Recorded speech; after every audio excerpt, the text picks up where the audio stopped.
ग्रंथालय कर्मचाऱ्यांच्या मागण्यासंदर्भात मुख्यमंत्री सकारात्मक. सदाशिव बेडगे मोर्चा शिवसेना उपनेत्या शुभंगी पाटील यांचा पाठिंबा. महाराष्ट्र राज्य सार्वजनिक ग्रंथालय कर्मचारी विकास परिषदेचे अध्यक्ष सदाशिव बेडगे यांनी 11 डिसेंबरला मोर्चात सहभागी होण्यासाठी, या ऐतिहासिक इतिहासाचे साक्षीदार होण्यासाठी महाराष्ट्रातील ग्रंथालय कर्मचारी यांना दिलेल्या हाकेला 3000 पेक्षा जास्त संख्येने सहभागी झाले होते.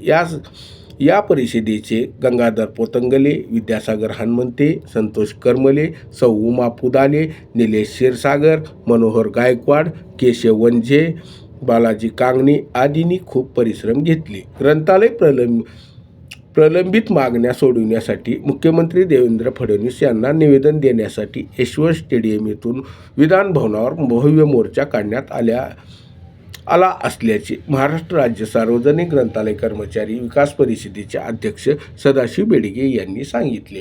या मोर्चात नाशिक येथील ग्रंथालय चळवळीतील उद्धव ठाकरे, शिवसेना उपनेत्या शुभंगी पाटील यांनी मोर्चात येऊन पाठिंबा देऊन सहभागी झाल्या. यावेळी त्यांनी ग्रंथालय कर्मचारी यांचे प्रलंबित प्रश्न मार्गी लावण्यासाठी मुख्यमंत्री देवेंद्र फडणवीस यांच्याकडे पाठपुरावा करणार असल्याचे सांगितले. आमच्या मागण्यासंदर्भात मागण्यांचे निवेदन कुणाला द्यायचे आहे हे प्रशासनातील अधिकारी यांनी विचारले असता मुख्यमंत्री देवेंद्र फडणवीस यांनाच निवेदन देण्यात येईल असे सांगितले. त्यानंतर मुख्यमंत्री देवेंद्र फडणवीस यांनी उच्च व तंत्रशिक्षण मंत्री चंद्रकांतदादा पाटील यांच्याशी चर्चा केल्यानंतर आम्हाला निरोप आला की आपण नामदार चंद्रकांतदादा पाटील यांना निवेदन देण्यास तयार आहात का? आम्ही हो म्हटल्यावर सदाशिव बेडगे, सिद्धराम मुद्देबिहाळ, मनोहर गायकवाड, श्रीधर स्वामी, विनोद गायकवाड हे 5 जणांचे शिष्टमंडळ विधानभवनमध्ये निवेदन देण्यास गेले असता मंत्री चंद्रकांतदादा पाटील अतिशय चांगल्या मूडमध्ये होते. त्यावेळी त्यांनी सांगितले की आपले निवेदन शासनास अगोदर पोहोचल्यामुळे मुख्यमंत्री देवेंद्र फडणवीस यांनी आपल्या मागण्यासंदर्भात सकारात्मक आहेत.